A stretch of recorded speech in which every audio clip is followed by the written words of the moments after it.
নমস্কার বন্ধুরা, সোমা কিচেনে সবাইকে স্বাগত জানিয়ে আবারও একটা নতুন রেসিপির সঙ্গে হাজির হয়েছে আপনাদের সামনে। আজকে আমি বানিয়ে দেখাবো চিংড়ি লাউ পাতায় পাতুরি। এই চিংড়ি লাউ পাতায় পাতুরিটা আমি কিভাবে বানাই এটা প্রথম থেকে শেষ পর্যন্ত দেখার অনুরোধ রইল।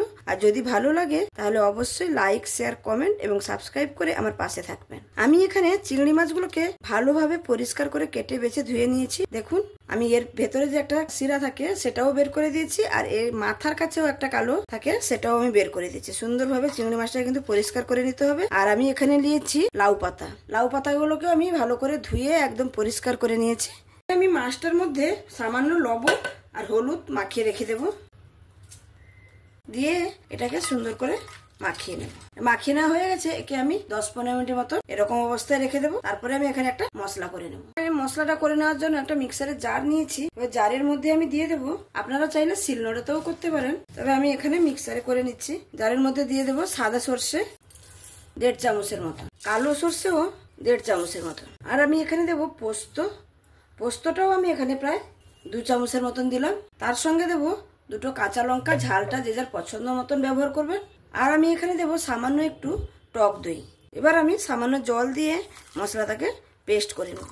আমি মশলাটা বেটে নিয়ে চলে এসেছি। দেখুন, মশলাটা একদম মিহিভাবে বেটে নিতে হবে। দেখুন, একদম মিহি পেস্ট করে নিয়েছি। চিংড়ি মাছগুলো এখানে আমি নিয়ে নিয়েছি। এবার আমি যে মশলাটা পেস্ট করে রেখেছি সেটা দিয়ে দেব।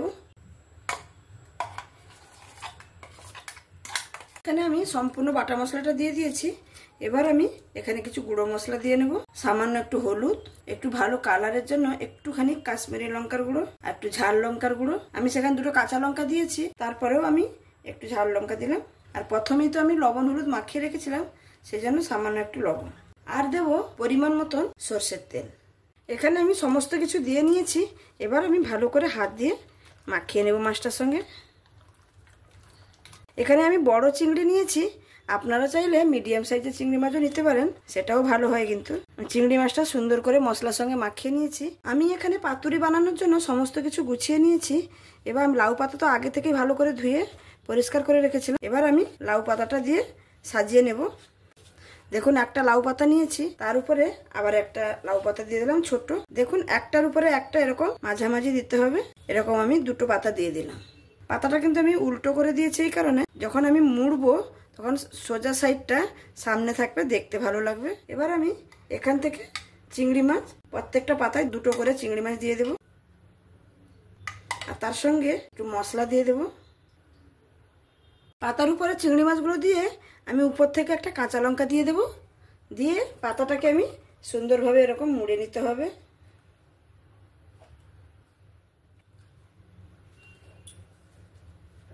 এমনভাবে মুড়ে নিতে হবে যেন কোনো সাইড থেকে চিংড়ি মাছের গ্রেভিটা যেন না বেরিয়ে যায়।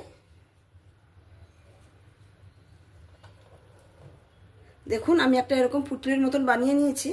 দিয়ে আমি এখানে সুতো রেখেছি।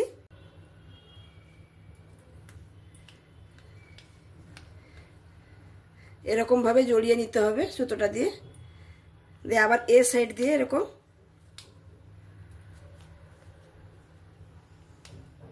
দেখুন দিয়ে এই যে প্রথমে সুতোটার সঙ্গে একটু বেঁধে দিতে হবে।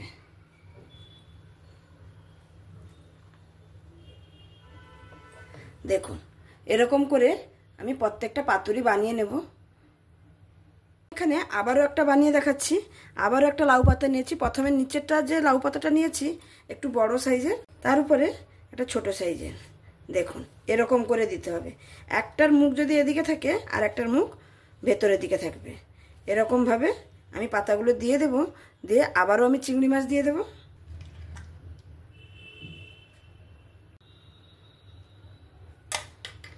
দিয়ে আবারও উপর থেকে একটু সামান্য গ্রেভি দিয়ে দেব, আর একটা করে কাঁচা লঙ্কা দিয়ে আবারও সেরকম সেম পদ্ধতিতে বেঁধে নিতে হবে।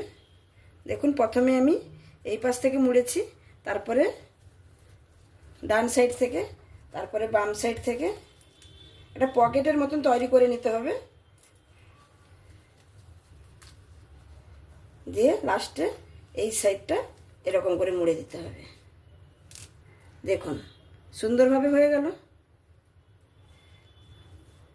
আবারও আমি সেম সুতো দিয়ে এরকমই বেঁধে নেব।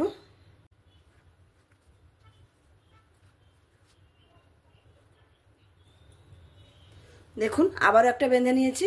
এরকম করে আমি সমস্ত পাতুরিগুলো বেঁধে নেব।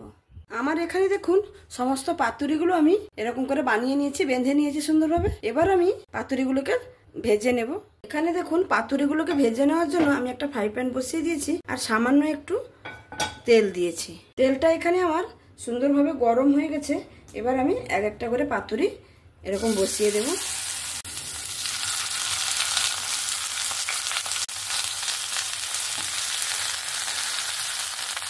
এখানে আমার পাতুরিগুলো বসানো হয়ে গেল। এবার আমি একটা ঢাকনা দিয়ে আর গ্যাসের ফ্লেমটাকে একদম লোতে করে আমি 5 মিনিটের মতন ভাপিয়ে নেব। আর আপনারা এখানে চাইলে জলের মধ্যেও স্টিম করে নিতে পারেন। এখানে আমার 5 মিনিট হয়ে গেছে, আমি তুলে নিচ্ছি। এবার আমি এক একটা পাতুরিকে উল্টে নেব।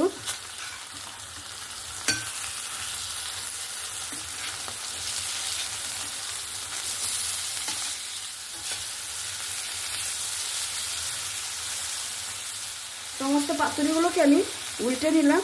আমি এখানে লাউ পাতায় বানিয়েছি, আপনারা এখানে কুমড়ো পাতা দিয়েও বানাতে পারেন আর কলা পাতা দিয়েও বানাতে পারেন। কলা পাতা দিয়ে তো সবাই পাতুরি বানায়, আর এরকমভাবে বানালে কি হয়, লাউ পাতাটাও সুন্দরভাবে ভাতে মেখে খাওয়া যায়। এবার আমি এটা ঢাকা দিয়ে দেব আবারও 5 মিনিটের মতন। আবার আমি ঢাকাটা খুলে নেব। দেখুন পাতুরিগুলো কিন্তু একদম পারফেক্টভাবে সেদ্ধ হয়ে গেছে। এবার আমি এটা পরিবেশন করে দেখাচ্ছি। বন্ধুরা দেখতেই পেলেন এই চিংড়ি মাছের লাউ পাতার পাতুরিটা খুবই সহজভাবে বানিয়ে নেওয়া যায়, কোনো কিছু ঝামেলা ছাড়াই। আপনারা তো দেখলেন আমি কত সহজভাবে এটা বানিয়ে নিলাম। আর চিংড়ি মাছ খেতে ভালোবাসে না এরকম কেউ নেই, তাহলে একবার এরকম লাউ পাতা দিয়ে চিংড়ি মাছের এই পাতুরিটা বানিয়ে দেখবেন, খুবই সুন্দর লাগে খেতে। আমি এখানে একটা দেখুন আপনাদের জন্য খুলে রেখেছি দেখানোর জন্য। দেখুন কত সুন্দরভাবে, পাতাটা তো একদম সুন্দরভাবে পোড়া পোড়াভাবে হয়ে গেছে, আর চিংড়ি মাছটা দেখুন কত সুন্দরভাবে একদম ভেপে গেছে, সেদ্ধ হয়ে গেছে। এরকম করে একবার প্লিজ আমার অনুরোধে একবার বানাবেন। আমার এই রেসিপিটা যদি আপনাদের কাছে পছন্দের একটা রেসিপি হয়ে থাকে তাহলে অবশ্যই লাইক, শেয়ার, কমেন্ট এবং সাবস্ক্রাইব করে আমার পাশে থাকবেন। তাহলে আমি আজকে এই পর্যন্তই রাখছি।